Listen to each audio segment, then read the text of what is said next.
Lads from all around the world, welcome to What's This? It's Wednesday night's edition of Wall of Reds. What sort of magistry is this? That is right. I am so good that they put me on twice a week, and it's also mandated into my contract, so Ben has to do it. This is the best place where you want to be to see real Manchester United fans talk about real problems, real issues going on with the club, and everything in and around, all the positives, all the negatives, everything is sorted out on Wednesday nights and Sunday nights at 9 p.m.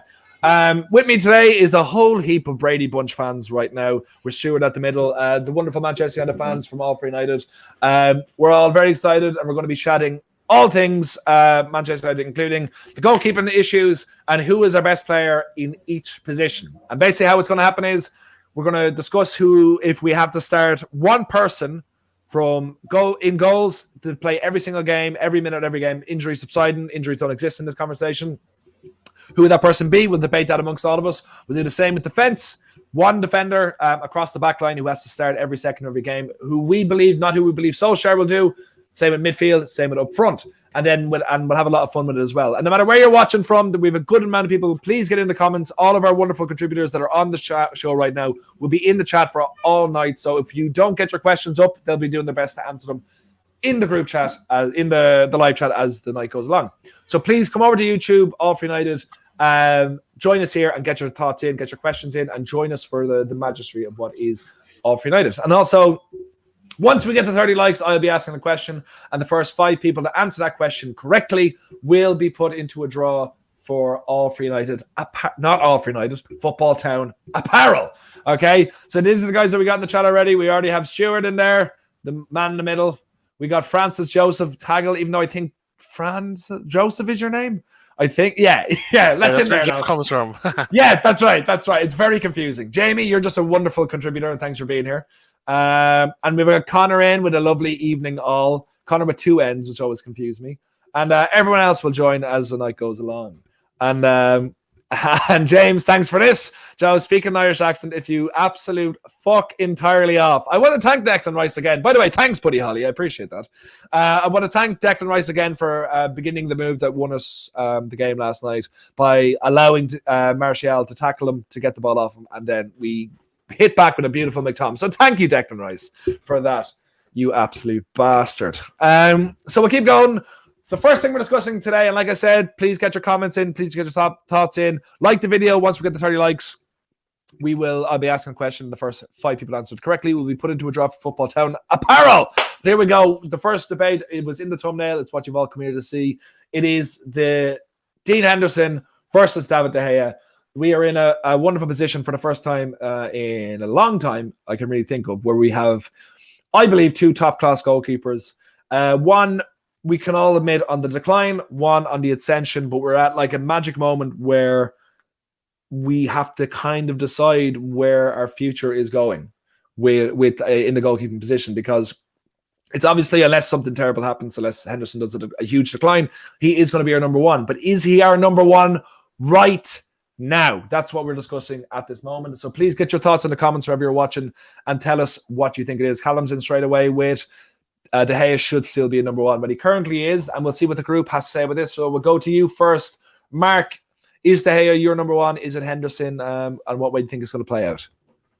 I think this is going to be the toughest one for me. Obviously, David De Gea is our number 1, but I've given him a lot of slack recently, and I'm going to have to stick by that due to consistency. And I really feel that Henderson will be given the opportunity. I said the other night, within the next year and a half, I think that transition will be made. Whilst David De Gea had a good start to the season because he had that competition, a bit like Luke Shaw, he started off very well, but recently he's had, probably too many mistakes. 1, okay, 2, 3, not good enough. So I think for me, just because I'm going to go against the grain, I really want to see Dean Henderson. I think he's going to be future number 1 for England. I think he's going to be phenomenal for us. I mentioned the other night that he was playing for Sheffield United and conceded less than David De Gea last season. That says it all for me. And he's only going to get better. And he's young. So for me, I'm going to start off with Dean Henderson. And would you go for immediately? Would you make the switch just looking at the West Brom game with the mistakes De Gea had made, or would you stick with De Gea right now? I thought he did well last night. He was a lot more commanding, did everything right, and I appreciate he didn't have a lot tested against him, but we know he's a good shot stopper, so yeah, why not? Yeah, absolutely fair enough. So the first vote, and is there enough people here? 1, 2, 3, 4, 5, 6, 7, 8. So if it comes down to two players going against each other like this thing, we can actually find out what, we can decide, we can make a decision and then send it to Ollie and he'll definitely follow what we were saying. So the first vote goes to Dean Henderson to take over immediately and to be our first choice keeper. Always injuries subside, if injuries don't exist, which they don't in this conversation. Connor, over to you now, my man. Which way do you lie in this world? I think there's no doubt Henderson will become number one. If you're asking me right now, for the immediate future for West Brom, no, I would stick with DeGea. I think a lot of DeGea has been better this season. Like Mark just said, maybe the competition of Henderson has helped limit the mistakes. But obviously, of late, he's made a couple of mistakes. But DeGea has never been that keeper that comes out on set pieces, commands the box. He's never been that keeper. Through his whole career at United, he's never done that. He's just been a brilliant shot stopper and he's kept us in a lot of games. So we're asking him to do something now, or we're demanding him to do something now that he's never done.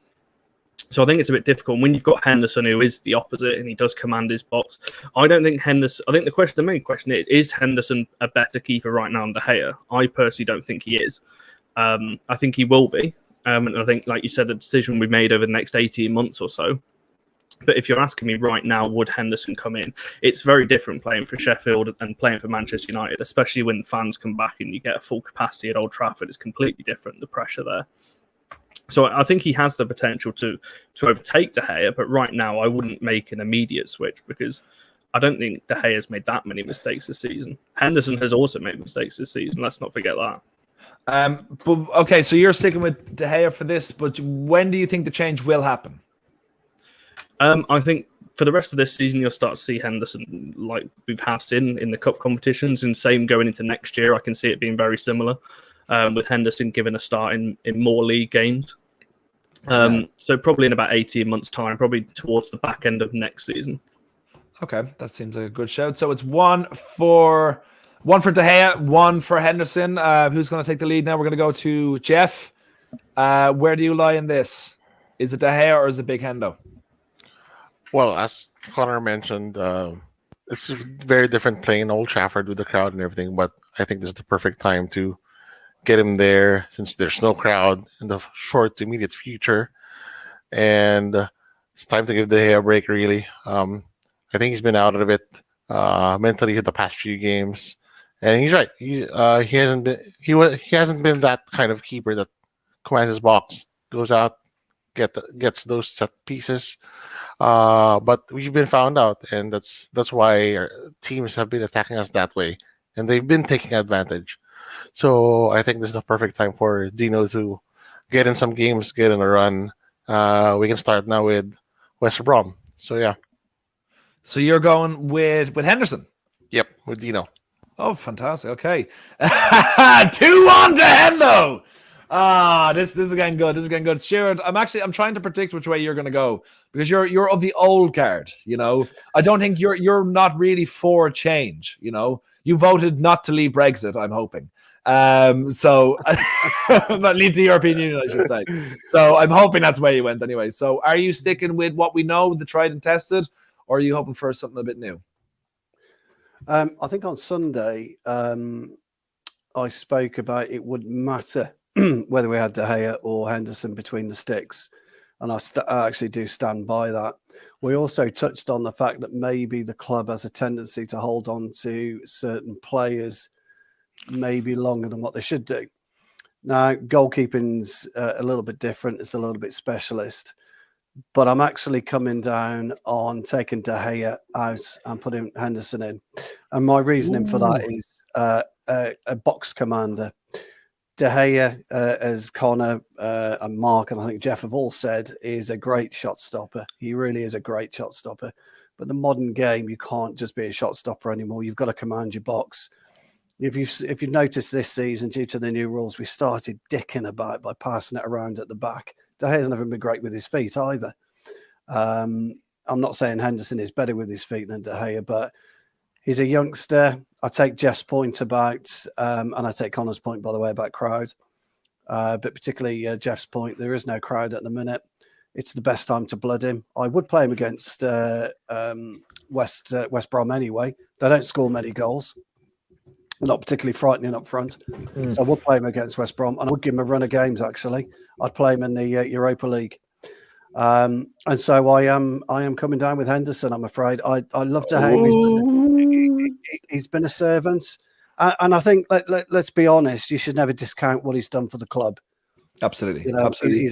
He's a multiple, trophy winner for the club. And you can't ever discount that. But unfortunately, players have to move on.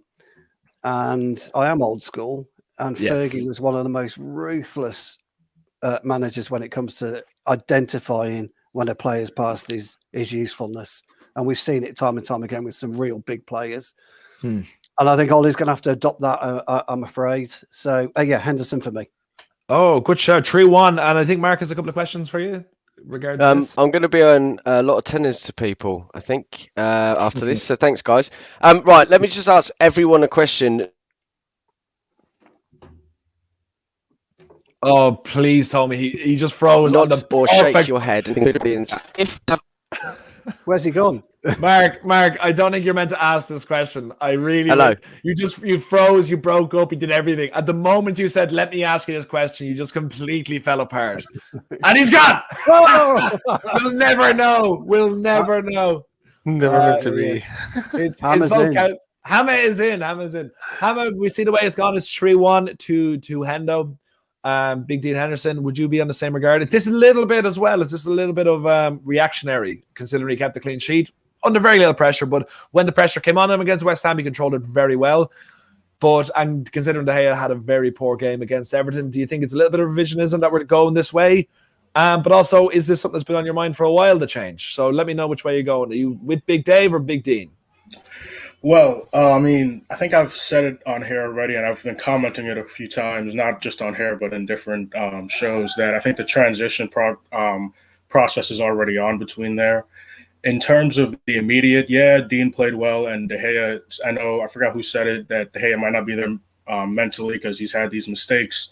But I think the transition is on, and even if Dean plays in this next game, De Gea is still going to be the number one for, I think, at least the rest of this season and going into next season.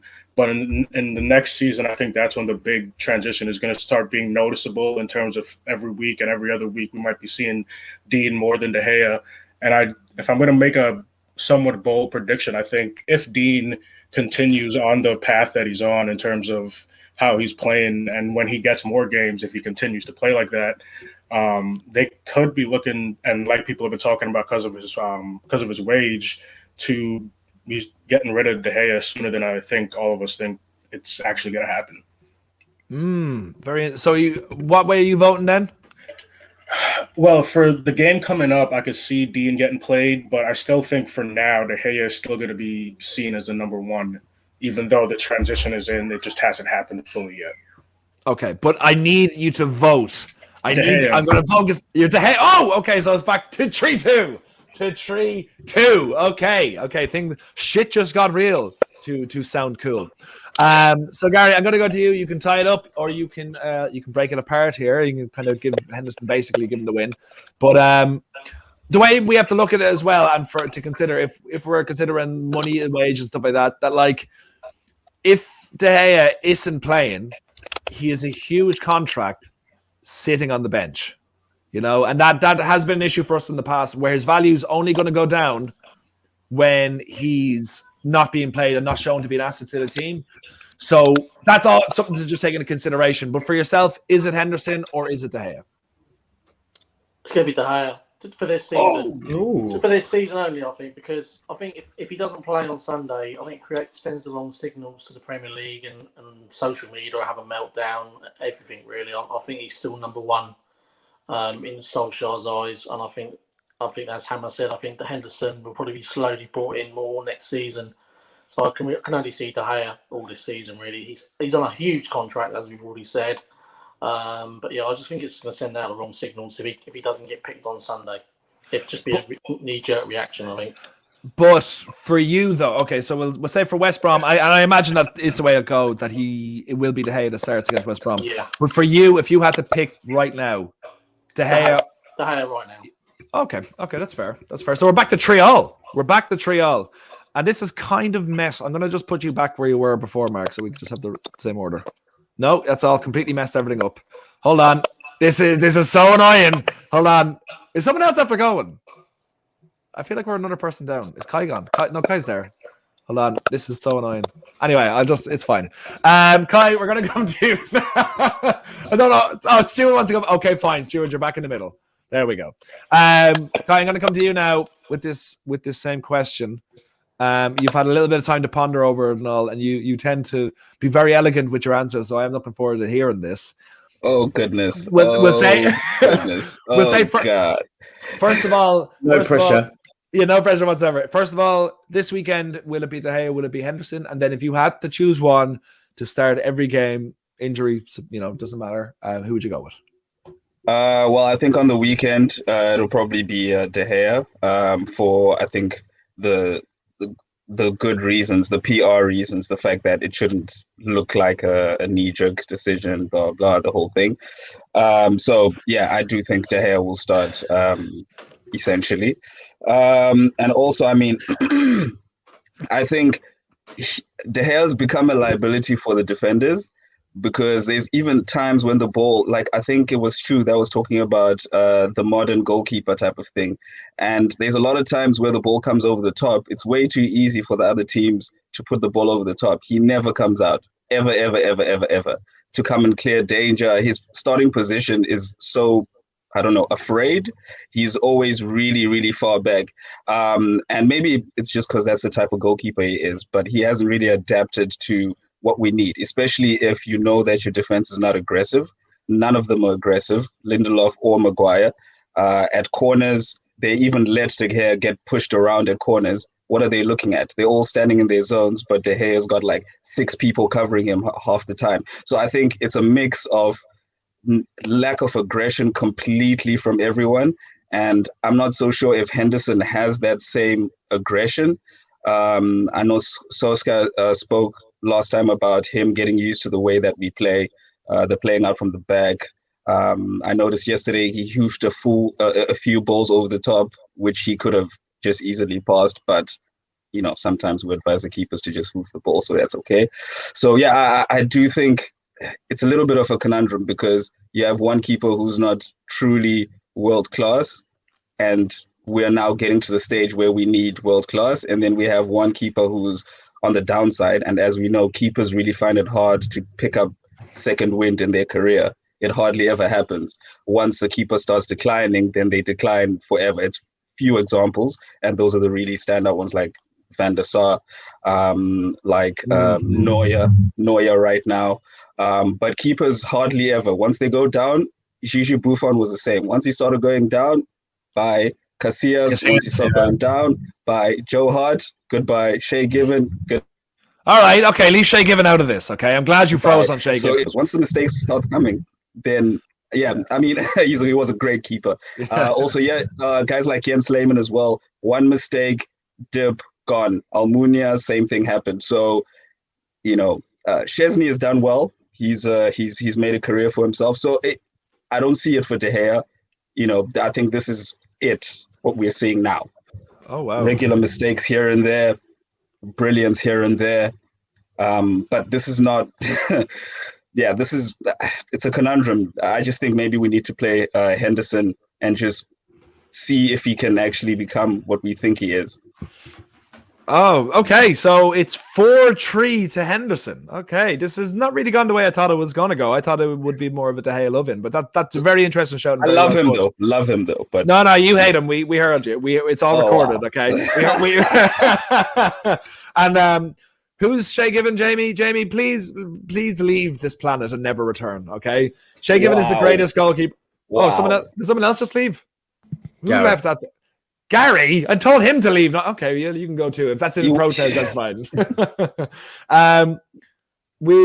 So James, I'll go to you now to either seal it up as a very boring 4-4 draw, or have Henderson come in with the victory.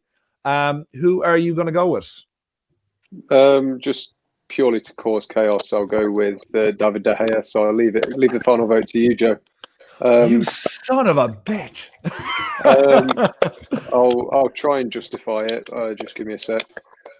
I have to Google. He deserves respect. I think he kept us relevant for long enough. Without him, we'd have dipped into the shadows of English football. Really, a bit like Arsenal are doing now. So I think without him, we wouldn't be in a position to now go and challenge City at the top of the league as we are. So I think there's still a quality goalkeeper in there. There's positives and negatives to each goalkeeper, isn't there? Obviously, De Gea's got a mistake in him, but Dean Henderson isn't the all-round, at least shot stopper that De Gea is. I think De Gea is possibly a little bit better with distribution, but there's probably not that much in it. But yeah, I just think he has got a mistake in him, yes, but he also still has the ability to win games for us in goal. He's made some brilliant saves this season that go under the radar because it's just popular now to pick out every single mistake he makes. So I think he is harshly treated, and I think this season we'd probably be better with him, but I wouldn't be too upset if he left in the summer and we gave it to Henderson next year. Yeah, that was good for pulling out of your arse in like 2 seconds when you only said that name to try to put me under the bus. I guess I'll focus in on myself. Teachers taking the class now. For myself, I think it's a very tough choice, but I think there's only really one way. If you're putting for Sunday, it's going to be De Gea. I think no matter what, he'll be starting because I think the decision was made at the start of the season. Unless there's an injury, unless they just want to rest De Gea, there will be De Gea starting, and Henderson gets the cup games, and probably will get the Europa League games. But I think if I had to choose, I'd have to pick Henderson. I think that he showed at Sheffield United. Obviously, it's a huge step up, but he's been at United since he was a kid. That he is a top-class keeper and going to be a top-class keeper. And I think the only thing that he doesn't get is a run of games, because it's one thing playing an FA Cup game, League Cup games when they're 2 or 3 weeks apart, and then you play a Premier League game every so often, and then the pressure's more on you. But if you get like 4 or 5 games in, you get used to it. And look at De Gea, like how bad he was when he started. That these players need time. And I think without a doubt, it would be Henderson for me. I'm happy enough to see De Gea going to the end of the season, blah, blah, blah, all that sort of stuff. But if I had to pick one to kind of continuously go, if I had to, it would be Henderson. But that's not taken away from anything how exceptional De Gea has been. So, but that's it. Henderson gets the vote. Henderson gets the vote. Up the lads.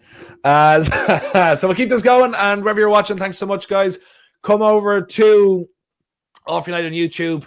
Subscribe to the channel first, of course. Like the video. Keep me updated about how many likes we got.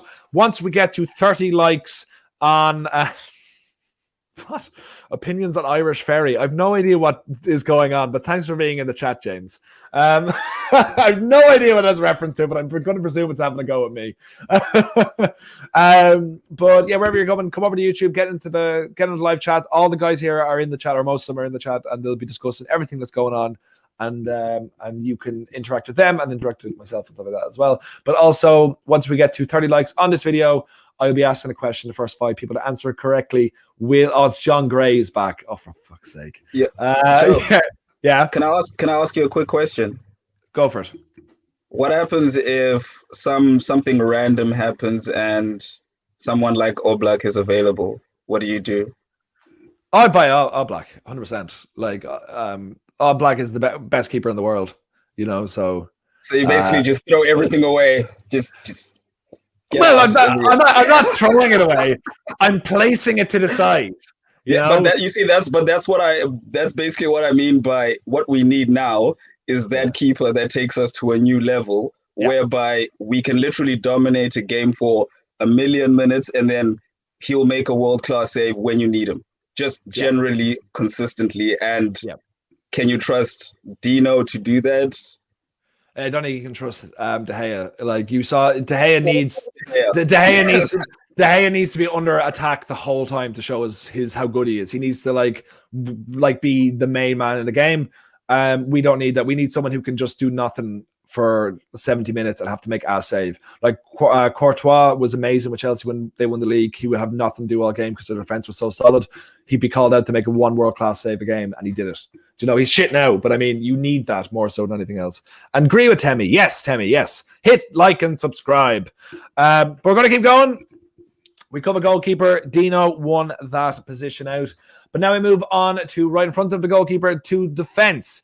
Across the back line, whether it be right back, centre backs, or left back, there has to be one player from that position, from the defensive line, that you would choose to play every second of every game. It's unlikely this will come down to two players. Maybe it could. We'll see what way it goes. That it might come down to a deciding vote, but we'll see what happens. But we're going to go to Mark first. One defender that will play every minute of every game when injuries don't exist in this conversation. Who are you going for? Can you hear me okay, first of all? Yes. Good. Luke Shaw. Ooh, you would not have said that a couple of months ago. No, you're absolutely right. A year ago, everyone was criticising him, probably wanted to see the back of him, myself included. But he has proven everybody wrong. And I will be, look, this isn't, I'm not trying to sway it in any way, but I'll be shocked if every single person doesn't say him. Obviously, there's a little bit of uncertainty in the centre backs. Aaron Wan-Bissaka, very good. Still needs to work on going forward, but I think we've seen quite comfortably, considering a couple of years ago when he was being completely called out by Mourinho. Now, if you can imagine in any job, if you're called out by your manager, that is awful. So if you're called out at the biggest club in the world and in front of the media, that is awful. Not imaginable. It's disgusting. Okay. So the fact that he's able to turn that around, Ollie is obviously a wonderful man manager and has brought the best out of a number of players. He's come out fighting and he's bounced back and he's better than what he was pre-leg break. And again, that goes back to that too. I've spoken about this before. For anybody that gets a double leg break, that must shatter your confidence and shatter your body physically. So the fact that he is able to play and be so the number one, just to be so relied upon. He is one of the most relied upon players in the team now, and I think I just commend him so much for turning it around. I think he's been brilliant. Yeah, that's a fantastic shout. I think defense and attack is going to be probably, more so the defense is going to be the one we'll have a lot of different opinions coming in, so it's going to be very interesting. But Shaw's a great shout to begin with. And guys, like I said before, wherever you are, join us on YouTube, get in the comments. We need 30 likes on this video. Once we get 30 likes, I'll be asking a question. The first 5 people answer it correctly will be put into a draw for some Football Town apparel. Connor, you've been very lovely and quiet. You're really taking James's role as being like the cute one in the corner. And James is fuming about it down there. So we'll go to you, Connor. Out of the entire back line, one person that you would get to play every second of every minute, who would you go with? I mean, Phil Jones, obviously. He's one of the only two players that have won a league title with United. Painful. I think we're all pretty much going to say Luke Shaw. I think an honourable mention for me would probably be Wan-Bissaka, because I think he can get to that level that Luke Shaw is now at. If he's definitely the best defensive fullback in the world right now. I don't think that's any question. If he can get the attacking output that Luke Shaw has got, what a fullback pairing we've got there. So, yes, I agree with Luke Shaw, but Wan-Bissaka should be in the conversation as well. I think Luke Shaw's... I can't disagree with anything Mark just said. I was one of Luke Shaw's biggest critics last season, mainly because of his output going forward. I've never really questioned him defensively, but going forward, he always seemed 5 yards behind the play. It would very rarely overlap. He would very rarely put crosses into the box. So the fact that he's added that to his game and shored up defensively as well, especially in the big games against Man City and Liverpool and so on. I don't think there's going to be too many complaints with Luke Shaw, but Wan-Bissaka's close for me. Okay, there's I'm talking to everyone, but there is players. I expected a bit more. Only two people in, I get that. A bit more of a buy Lovin, considering I put in. Hammer literally just commented that, and we're coming to Hammer next. So I'm not going to say anymore. I'm just going to go to Hammer with. Who are you going to pick, Hammer? What defender plays every second, every minute for you? And you're muted. We good? We're great. So I just want to make sure too. You said talking about not being any injuries and all that type of stuff, right? Injuries don't exist. Yeah. So I'm definitely going with Bailly. And the reason is, and believe me, I agree with a lot of what you guys were saying about Shaw, because especially with the leg break, I think a lot of times you see athletes have that type of injury and it fucks with their mental, not even to mention their physical. So the fact that he was able to come back physically and mentally to play how he's playing right now, I give him a lot of credit. But one of the biggest issues that we've been talking about the whole season is the center back pairing. And I think we all agree that Bailly at 100% healthy would be starting every game. Also, not just because of what he can do physically, but because of the way he pairs with everybody, right? I think I've heard some people say that Maguire and Lindelof pairing is an issue because there isn't a good contrast, right? They both have similar strengths and similar weaknesses, so they can get taken advantage of at times. But if you have Bailly, then you can make it. You can have Harry, even though he's slow, because Bailly covers it. You can have Lindelof with Bailly and things like that. So as much as I do agree that Shaw has come back and is playing amazing, and I've always loved Wan-Bissaka, I played center back, and I love a good slide tackle, so I fucking love Wan-Bissaka. But Bailly, 100% healthy, yeah, I'm going with Bailly. Yeah, it took a bit longer than I expected. Once I put the injury caveat in, I was like, it's going to be, a bit more of a buy interest. So I'm very interested to see where this goes with you, Stuart, who has longer memories than the past 3 months. Which way are you going? Is it buy? Is it Shaw? Is it someone we haven't heard yet? Well, I'd bring Stat back if I could, but obviously I can't. So that's not clearly an option right now, but yeah. No, clearly. Actually, I'm with Connor. I'm going Wan-Bissaka. You can't overlook Shaw, obviously, but he's been with the club now since 2014. He's had his problems. Your double leg break, absolutely shocking injury that was. But you buy a defender, you buy a fullback to defend. That's his primary role.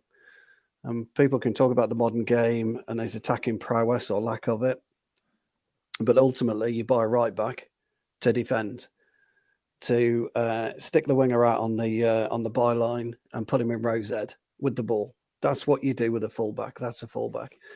So for me, Aaron Wan-Bissaka is the best, I think, one-on-one defender, certainly in the Premiership, probably globally right now. He is just phenomenal from that point of view. But he's got a lot of work to do with his game, but yet he's young. I mean, the funny thing about Wan-Bissaka going forward, I'm pretty sure he started out life in the youth as a winger. So, so I'm not quite sure where that's all disappeared from. But obviously Palace saw something different in him, saw a tenacious tackler. And for me, out of our current back four, and I do agree with Luke Shaw, by the way, and I'm struggling not to put Luke Shaw above it, but it'd be Wan-Bissaka for me, and I'm gonna stick by that. With regards to Bailly, look, you can say anything you want about injuries, but he's a greenhouse, isn't he? He's just made of glass, and it's such a shame for a man mountain. He is a man mountain. He's just made of glass. So Wan-Bissaka, there you go. Yep, that's absolutely fair. So we've 1 for Wan-Bissaka, 2 for Shaw, and 1 for Bailly. Jeff, so it's coming into somewhat a 3-horse race. Which way are you going to go towards it?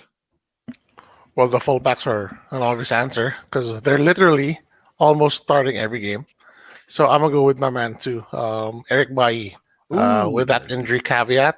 And yeah, he's made of glass, but if we take that out of the equation, not only does he complement our other center backs, whether it's Lindelof or Maguire, Phil Jones, he can cover for De Gea too. I mean, he's that aggressive type of center back.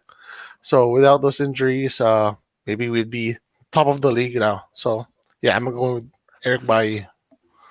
You heard that. If Bailly was injury free, we would be winning the league. Guaranteed. Kai, we're coming to you next. So it's 2 for Bailly, 2 for Shaw and 1 for AWB. No, none of that. Okay, you literally said it. No, Stuart. No, Stuart. No, Stuart. Bad Stuart. Kai, which way are you going? Philip Jones. Boo! Boo! Come on, respect Phil. He didn't ask to be injured, guys. No, I'm not here defending Phil Jones. But I'd say Shaw. Mainly because I think if I know Shaw and Bailly play different positions and all that, but I just feel like Shaw concentrates more, just generally, or now he's begun to concentrate a lot more. I feel like the game comes too easy to Bailly, so at times he just loses it for a second or two, and yeah, that's why I'd pick Shaw. It's a very small split, really, and I love both players. But I just love the leaps that Shaw has taken to improve his all-round game. I mean, just pass him the ball, and you know that we don't lose the ball. That's how secure he's become. And yeah, that's absolutely fair. So it's I've lost count. It's 3 for Shaw, 2 for Bailly, and 1 for AWB. Yes, I'm doing great. Now James is going to pick someone really weird and obscure. He's going to pick Mengi or someone that like is in the under 12s or something like that. Just be like, well, I know all about him, and I'm sure you'll know about him in a couple of years' time. Wow. So yeah. Wow. Jeez. So James, I'll go to you. Who are you going to go for? I'm going to go with Shaw just because you're painting me out with like a massive arsehole, and I'm not. I'm like Kai. It's quite close between Shaw and Bailly. I just think if Bailly was so irreplaceable, we wouldn't be looking for a centre back as much as we are. I think the whole recovery arc that Luke Shaw's been through. He's been knocked down very drastically on multiple occasions. You look at his injury. You look at the Mourinho treatment. Not many players come back from that really, and I think for Luke Shaw to come back the way he has and finally start delivering on that promise that he once showed when he was at Southampton, I think he deserves a massive amount of credit. And I think you notice when he's not playing. I think our attacking play suffers when one of our defenders isn't playing. I think that says a lot about him. So I'll go with Luke Shaw. That is a fair shout. So I think unless there's a massive turnaround, it will be Luke Shaw, unless I vote against him, and so does Gary. So, Gary, we'll go to you straight away. Is it Luke Shaw? Is it Eric Bailly? Is it me? It's got to be Aaron Wan-Bissaka. He's just been absolutely fantastic for the team since he's joined, and this is his second season. I mean, how many games has he missed? He's probably played as many games as Maguire. Doesn't shy away from the tackle. I think the only thing he needs to work on is obviously his forward runs and his distribution, putting in the crosses. I think as he works on that part of his game, he's going to be even better. I echo what Stu said. He's potentially the best player, best right back in the league, and possibly in Europe. So AWB? Yes, absolutely. So we've 3 AWB, 4 Luke Shaw, and 2 Eric Bailly. Is that it? Yeah. I'll focus in on me. I've been trying to think. I've listened to everyone's arguments, and I think the way it's going to come for me is that I'm going to have to go with Aaron Wan-Bissaka, because Luke Shaw is obviously, he's been at United for so long, and it's been kind of ups and downs, and kind of mostly downs. Prior to PSV, he was amazing, and then it took him a while to come back from that. I completely get where like he's come on to now is just incredible, and like he deserves every credit in the world, but start of the season, he wasn't great. End the last season, wasn't great. And it's kind of a worry that maybe this is just an uptake in form rather than the consistency that he will stay this way. And with Wan-Bissaka, like he's got 2 goals now. He's got a couple of assists. And he is, I completely agree. Whoever said, I can't remember, he is, for me, the best right back in the world. Like, and no one gets better of him. I think he can be overplayed a bit, which can kind of lead to him making a few stupid mistakes at times, like losing concentration, which I do think we need a good substitute right back to come in and relieve him having to play constantly. But like, in saying that, on his game, if he's playing at his best, there was no one better in the world. So it's Aaron Wan-Bissaka. So it's actually a draw. Is it Wan-Bissaka 4, Luke Shaw 4, and Eric Bailly with 2, I think. So, That's about Yes. man. Yes. Yo, Joe, can I just say one more thing on Shaw? yes. Just a quick thing. I don't think people realize that there was once a manager that stood on the touchline and told everybody that he thinks for him. Like he literally told a grown man who has a family and who has kids Yeah. that I think for this guy on the pitch. That's what he really thought of him in a pitch with other people who were performing poorly. Yes. And I think for sure to get through all of that plus the injuries, that is incredible. He could have just threw the towel in at that stage, I think. Oh no, I completely agree with you, and for the fact that he came back from it, I give him full credit for it. And like I've said it several times, and I'll say it again: fuck Jose Mourinho. Like he's an absolute prick, and he is a bully. So for the fact he came back from that and to be the player he is now, exceptional. But if I'm going for who I think is better and consistently better, it is Aaron Wan-Bissaka. That's just on their day. But like I don't take anything away from how great Shaw is. And I think Bailly only got 1 vote actually. Sorry, thanks for shouting that out in the private chat. No, James. it was 2. It was 2. Then okay, who won then? I know It was a draw. Shaw did. Ah, Yeah, I think he okay, did. fine. Oh, he did win actually. Oh, okay, fine. Well done, Luke Shaw. He's the best defender in the league. Thankfully, someone's paying attention. Yay! Now this is going to be an interesting one because is anyone not going to pick Bruno Fernandes for best midfielder? I think I'm going to change it a little bit. I'm going to take Bruno Fernandes out of the conversation. Okay. And I'm going to Keep take him Paul in, Pogba. Joe. Keep him in. No, we can have a love in on him on every day we want. So I can pick Paul Pogba. Keep him No, in. because I'm taking out Bruno Fernandes. I'm taking out Paul Pogba. Okay. So our best other midfielder. Okay. Take out Scott. He's basically Ronaldinho. Take him out. What's going on? Okay. So if we can all agree that if we're starting at midfield, we're starting Pogba, we're starting Bruno Fernandes if they're both fit every single day of the week. So then it's who do we start alongside them in that trio midfield? Is that a fair conversation to have? The conversation we're having because I'm in charge. So we're gonna go to you first, Mark. Who is starting midfield alongside Pogba and alongside Bruno? Whoever Manchester United bring in for the DM role. Okay, that's literally not what I asked you at all. Okay, you've got a couple of choices there. You got Matic, you got Fred, and you got McTominay. It's a really difficult one. Well, I'm going to have to say Scott McTominay. He's not my choice of a defensive midfielder. I've said this many, many times. However, he's obviously venturing forward a little bit more and has got some very vital goals. I think 5 out of 7 of them have put us into winning positions. So he's done very well. Pretty much, I think he gets played out of position. I think his best position is a box to box. So, I mean, I do like Fred. I think technically he's better, but I have seen him on a number of occasions now make a lot of mistakes. And even last night, I think he was quite poor last night. So I'm going to have to go with Scott. I think. Okay, that's perfect. I thought you froze there. Sorry. So McTominay, that's a good shout for our third best midfielder. Sorry, there we are. Connor, we'll go over to you. We haven't heard anything from you in a little while. Can't wait. And whoever this guy is, you can. Where are you gone? Where's he gone? Oh yeah, there he is. Yeah, you can fuck off, Jamie. It's not happening. Okay. We'll go to you. We'll go to you, Connor. Our third best midfielder. Who is it? I actually disagree with what you just said. Pogba wouldn't be in my 3. Okay.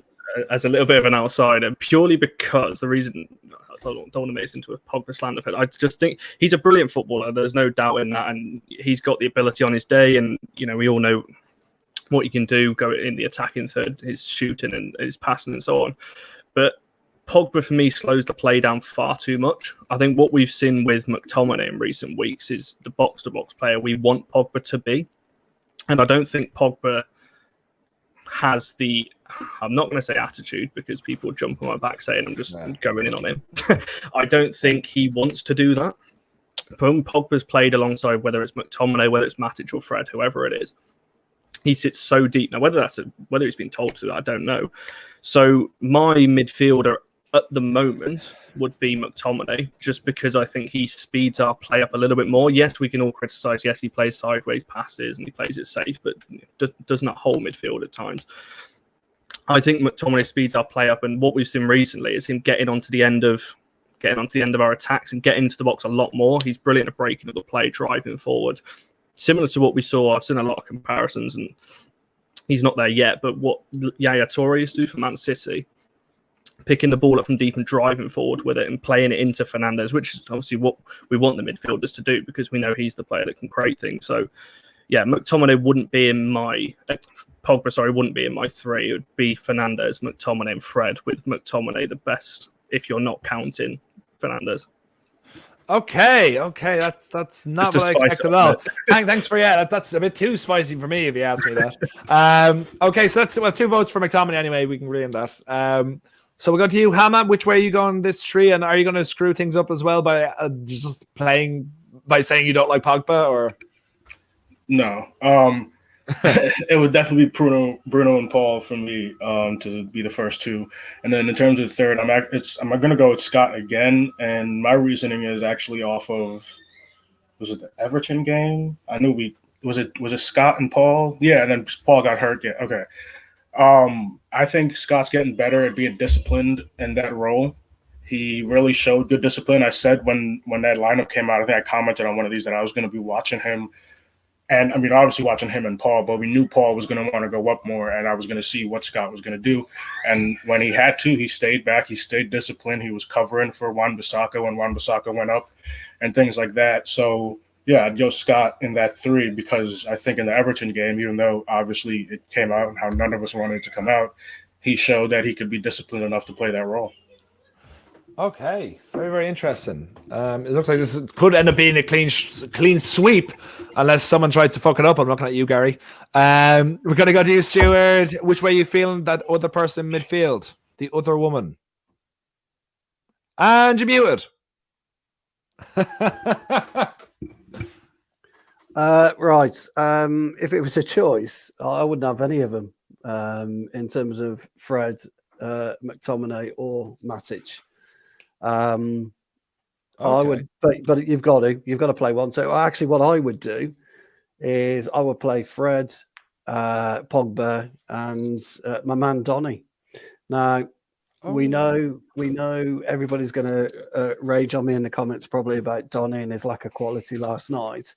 But the problem is Donny is filled with quality, and he can actually, believe it or not, because he has played as a number 6 with Ajax on a few occasions, and he has played the deep holding role. But the reason I would go with Fred, Pogba, and Donny is that when you look at the 3 of them individually, they're all different types of players.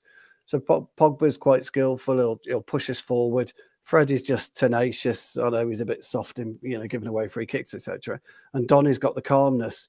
And actually, with a midfield 3, you need 3 different types of footballers. And when you play McTominay and Fred, and I'm willing to bet that most people, fans of United, when McTominay was brought on last night, right at the very beginning, were thinking, "What are you doing? We're chasing a goal, and you're bringing another player on." Look, and rightly so. McTominay, he got forward last night. He scored a great goal. It was a really difficult chance, and he took it well. But he's 1 in 6, 1 in 7, 1 in 8 games. He's going to push forward like that.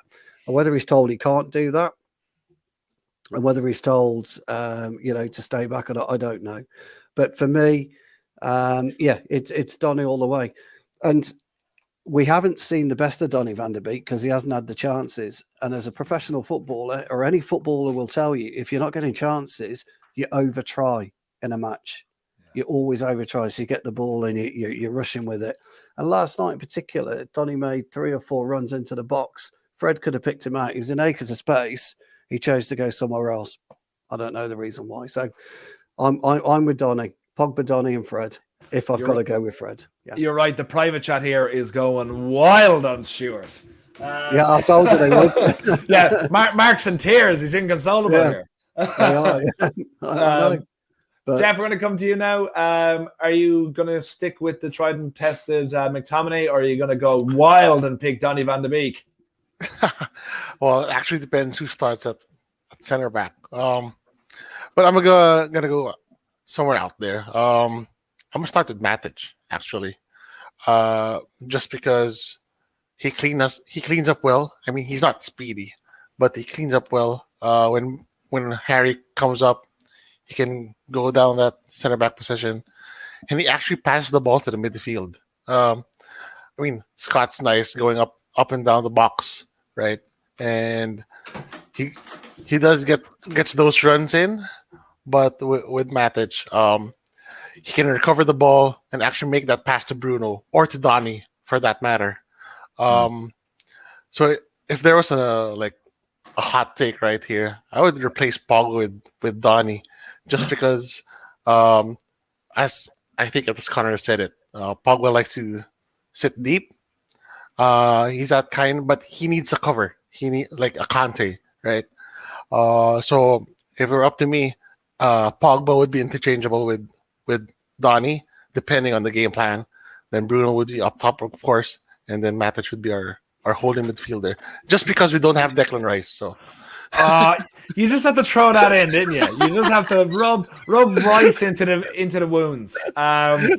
Kai, I know you have to go shortly, so we'll come to you now. Who is in, and don't go wild again. Some of these guys are crazy. Who's in your midfield tree alongside Pogba and alongside Bruno? Wow, that was wild. That was wild. No, but I just a quick one on Donny. I think a lot of people just don't understand that Ajax and United are different. The number 6 role at United and number 6 role at Ajax is different. Someone like Davy Klaassen, who played, I think, in the Premier League for, I think it was Everton, he couldn't cut it at number 6 in the Premier League, but at Ajax, he plays really well. At Ajax, he's actually involved in the box. He makes late runs into the box and all that. But that's because they play that total football. That's because at any given moment, somebody is covering in another position. It's a whole system. So when Donny gets the ball in areas like when we're saying Fred is there, is like pass the ball to him, look who is around him. Nobody. But Donny is a what? A quick touch, one-touch player.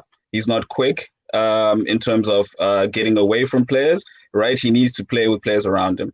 That's why when he played with Mata, there was that one random game which he played with Mata and Bruno and somebody, and it looked beautiful because they were so close to each other, because they knew each other's movements immediately, about what happens immediately after each other. And this time, he doesn't really have that yet because the spaces between our players are so big. Fred is like so far away from Scott, who's so far away from that person. So when Donny gets it, lack of pace, lack of dynamism, but that's not his game. He needs to be closer to players so that he can link. So that's the one thing about Donny, and he'll get there surely as he learns what the team does, where he needs to be. Because actually, when we play those combination plays on each side of the box with Martial, Rashford, and whoever's the right back or the left back, we actually do those little touches. But Donny now needs to get involved in that. Anyways, my pick is Scott McTominay, most improved player.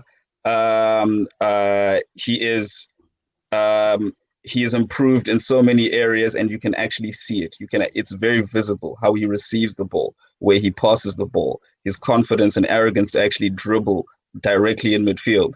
He's now actually pausing, waiting a second, using his body to control what the other player does. These are all things which he's picking up as he grows, and people were just slating him, but he wasn't even fully grown yet. He's still not fully grown yet. And anyone that strikes the ball with that much purity, deserves respect. He's a class finisher or shot taker or whatever like that. So, my person would always be Scottley McTominay Lee.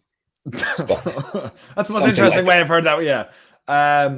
He needs to play Gaelic. I completely agree with you, whoever you are, Jockey551. It'll toughen him up. You're dead right. James, going to come to you now. Are you going to go McTom or someone weird again? Yeah, I'll go McTominay just because I think he's not.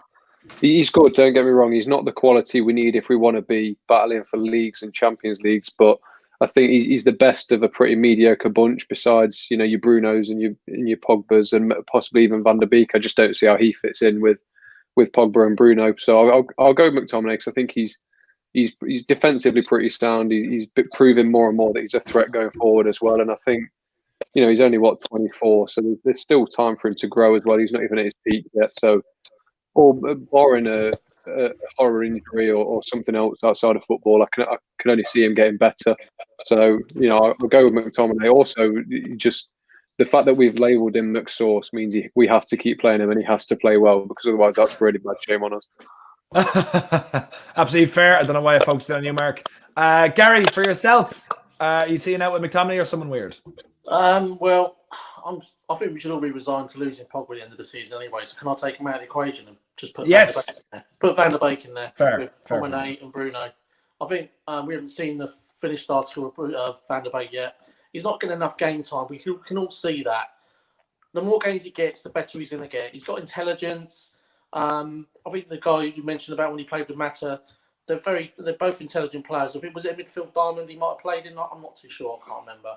But he just needs game time. He just needs a chance. And everyone's on his back, and they're saying the players don't trust him, which is absolute nonsense. How the players not going to trust him? They train together, they eat together, and they don't trust him. They wouldn't pass the ball to him. It's absolute nonsense. Whoever come up with that idea.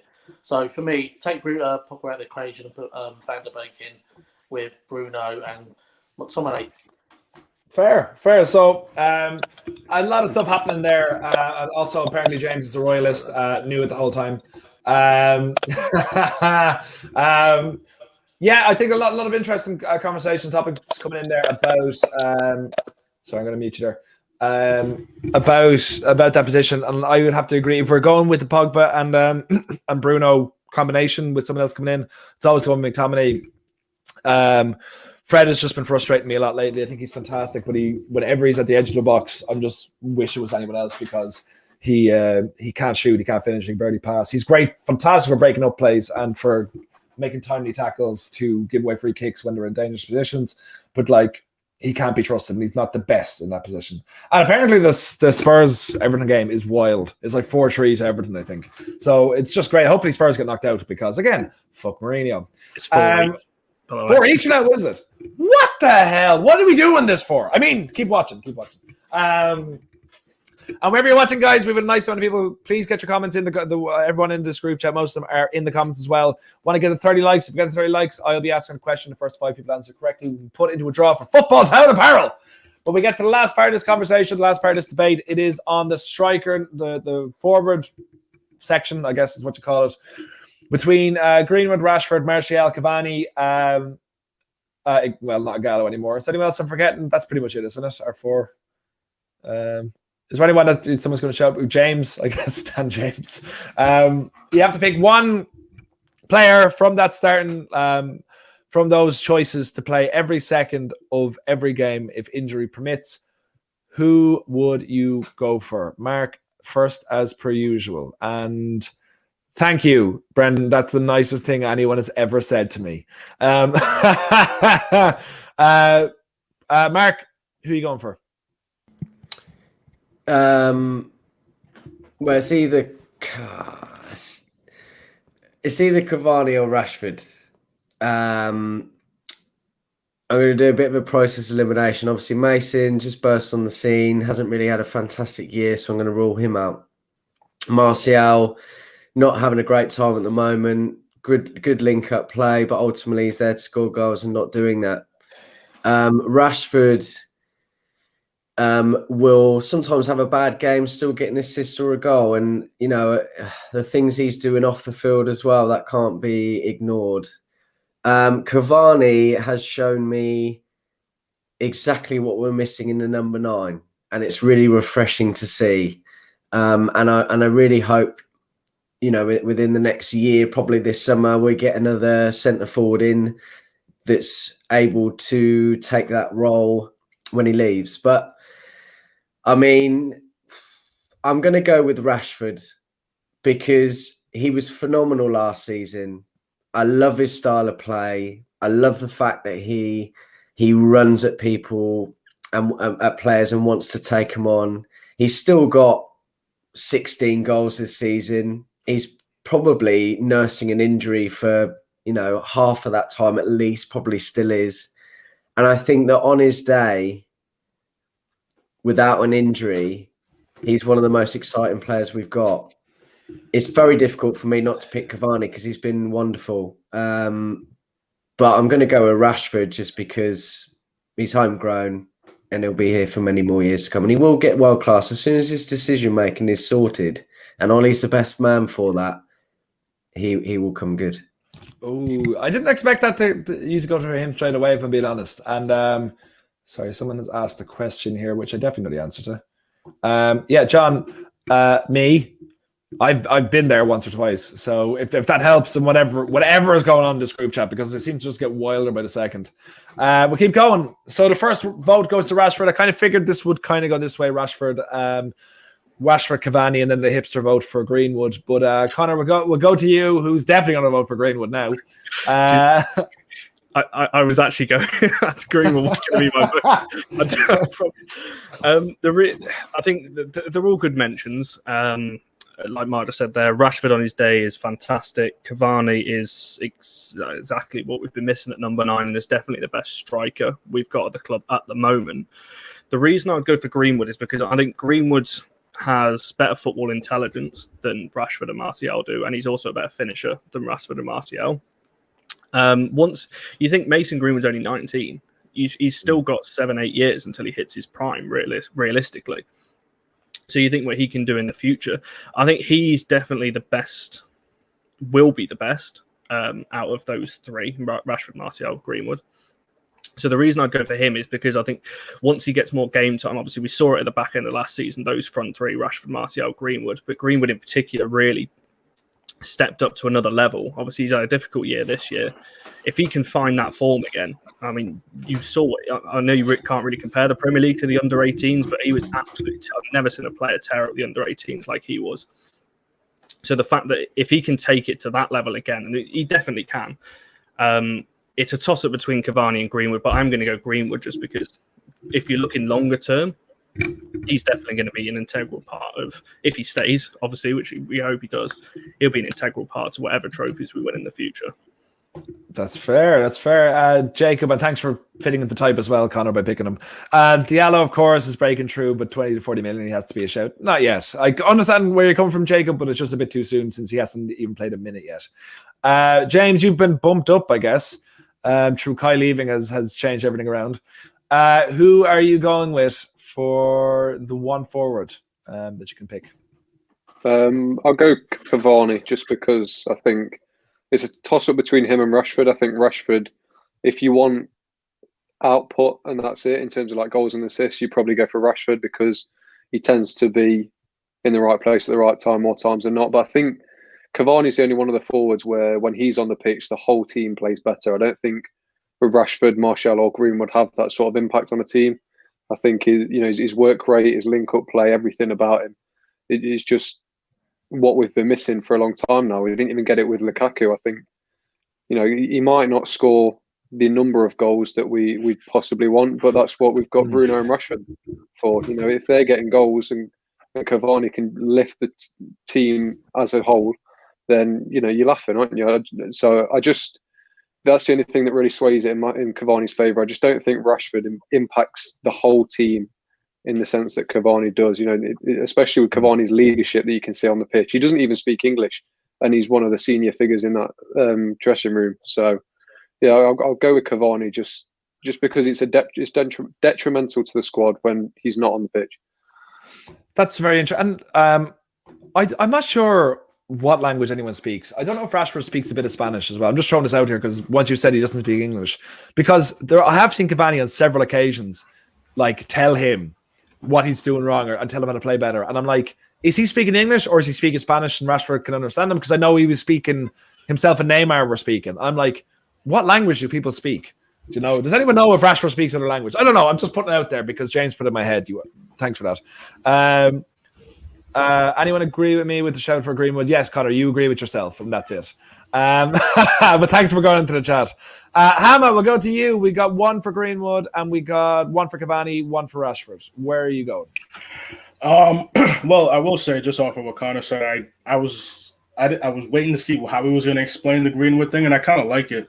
One of my things with Greenwood is that the kid needs to. I think Rashford did it right. Rashford was real. I don't want to say frail. It's kind of mean to say, but right, he was a skinny guy when he came through, and the same thing with Greenwood. I remember early in the pandemic, people were like, "Oh yeah, he did some push-ups and he got a little bigger." Well, now he needs to start hitting some weights, and that's when you're going to start seeing a better Greenwood, especially getting put in that number 9 position.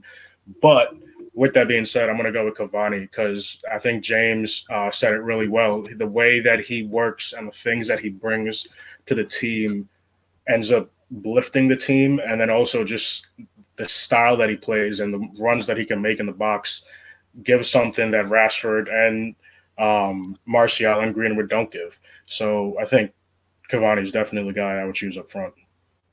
Okay, so Cavani has just taken the lead. And with still no shout out from poor old Martial. Temi is rolling in his not grave, but he's probably so shocked that he is in a grave now. Jeff, going to go to you now. Who is your shout? Maybe if this was last season, maybe Martial would get a shout. Even Rashford. I mean, Rashford, he's good for counterattacking. He's good from cutting in from the left side. But with us dominating possession lately, we're not that side anymore who solely depends on the counterattack. So for me, it would be Cavani. He just makes those runs that no one can make. Not Rashford, not Martial. Greenwood's getting there. As you said, he's 19. He's young, and he'll get his chance. He'll get that season where he needs to start every game. But for now, I'm going with Cavani. He's strong in the air also. He links up with our creative players. If you remember that miss, he missed that header against from Bruno. So Martial and Rashford wouldn't make that run. And he does that hold up play really well, and he tracks back. So it's for this season we have to take advantage, and until the next, it will be Cavani for me. Okay, very interesting. Very interesting. And guys, I'm going to be a bit generous. We've 3 likes away from getting the 20. Get us 20 likes, like the YouTube video, and I'll ask a question, and then the first 5 people that get it right will be put into a draw for Football Town apparel. So just 3 more likes on the YouTube video, please. Gary, going to go to you now. Who is your shout for best forward? For me, it's definitely Cavani. I mean, Rashford and Martial, they're not really recognised strikers. I know Rashford scored 16 goals this season, but they both play on the left. I mean, I know sometimes Rashford's been playing on the right, and he's not really effective on the right. But for me, Cavani's just come into the team, and he's just lifted everything, I think, up going forward. I think a lot of people thought he was going to be a bit of a flop because of his age. I mean, he's 33. I think he's 34 on Sunday. But he's not showing any signs of slowing down. He's an absolute machine. He's like Ibrahimovic, but he tracks back a lot more as well. He just gets in there with the tackles, and he's a proper number 9. And I think people have obviously said about Greenwood, he's still a way off from being that established number 9 that we probably all think he's going to be. But I think he can learn a lot of Cavani Greenwood. If he just carries on watching what he does in training, watching what he does in games. He's probably one of the best in Europe still, in my opinion. And I think getting him for free was an absolute steal. Yeah. Yep, absolutely. I think it was more luck than anything else because I think we were desperate and just got him. But I agree with what you're saying. Stuart, to see us out, are you going with Cavani? Are you going with Rashford? Or Greenwood? And don't say Martial. So, I'm going with Cavani as well. Not just to join on the bandwagon, but on current form. Look, a striker's area is the 18-yard box and then the 6-yard box. Rashford's, Greenwood's and Martial, you rarely see them in the 18-yard, let alone the 6-yard box. Cavani anticipates. It's exactly what a striker should do. He anticipates. His movement is world class, but also when he stands still in the right areas with no one around him. Our issues are we very rarely find him in the right places. That's the trouble. and he's had to make his own goals. Like when the crosses are coming in, he's the one that's had to make his own goals. The other thing that I think gets missed really is that Reid van Nistelrooy, Andy Cole, Dwight York, Sheringham, they were famous for going into the dressing room in an absolute murder of a mood if they hadn't scored. You know, they wouldn't want to be around anyone if they hadn't scored. And that's what a striker needs to do. You have to have that selfishness about you, that viciousness about you to be able to throw everything on the line to score a goal. And Martial, Greenwood, Rashford, I can't imagine if they scored, it wouldn't really bother them. Whereas Cavani, I think it does because he's old school. So Cavani for me, and those are my reasons. Yeah, that's more than fair. And I actually posted like 5 minutes ago saying Cavani won because I knew the way it was going to go. And Mark is fuming he didn't pick Cavani. But no, Rashford's a great shout as well. So we made it 20 likes. So the question to see us out, first 5 people to get this correctly. And this is about the hipster's favorite player, Sergio Romero. What club did he play for prior to signing for Manchester United? We signed him on a free transfer, but what club did he play for before signing for us? Good question. It's a very good question by a very handsome man. Is someone in the private chat already? So, no, you're wrong, Jeff. You're wrong. And James, you're wrong. Who? Sergio Romero. So the first 5 people to get it correct, I will point out once we get... Why do people keep saying something? Did he? Am I right? No, I definitely am right.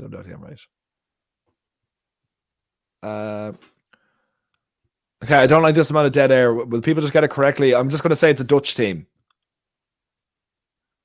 No. I didn't realize this would be so difficult. Frank Lampard. Yes, well done, John. Well done. That's exactly who he played for. Do you guys know who I'm actually doing the video with? James, you must know. I do know. I'm looking on Wikipedia now, and it's not a Dutch team. I was going to say it's not a Dutch team, mate. Sorry. Look in the private chat. I've told you. Yeah, I think the Dutch was before that. Yeah. What? Hold on a second. That can't be right. I'm sure he played for Twilight Zone. He got Twilight Zone, man. I have to check this out as well. That is crazy if I'm wrong. I can't get my head around that.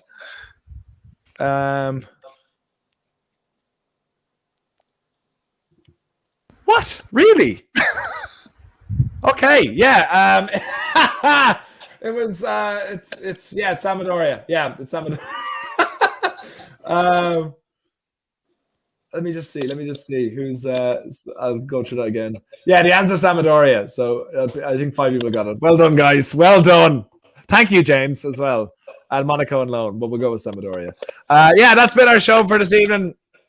Thanks so much for everyone who joined us here. I'll be tagging everyone on Off United, so make sure to give them a follow on their respective pages and show them all the love for being here on a cold Wednesday night.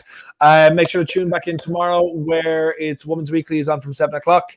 Then I'm not sure what is planned over the weekend, but on Sunday it'll be the post-match preview. Mark is making a debut. Gary, I have to mute you. Sorry, it's just the noise is too bad. Mark, you are controlling. You are in for Sunday, aren't you? Yeah, I'm doing the post-match review on Sunday at 4-ish. Mark is popping his cherry and doing the post-match review on Sunday at about 4-ish after we beat West Brom. And if we don't beat West Brom, we know who to blame. So make sure to join him for that. And then we'll be back here. Well, I'll be back here and hopefully with most of the guys here for Sunday evening, 9 p.m. for Wall of Reds on Sunday. So please make sure to come back for that. So, but wherever you are, please like this video, share this video around. Watch the video, I guess, too, and subscribe to the channel, like on Twitter, and follow the guys as well. It's been a blast, and we found out who the 4 best players sort of are at Man United, even though we didn't. I'm sure we wouldn't have said we did it already. But thanks so much for joining us. All the love to you guys. Thanks for being here tonight, and we'll see you soon.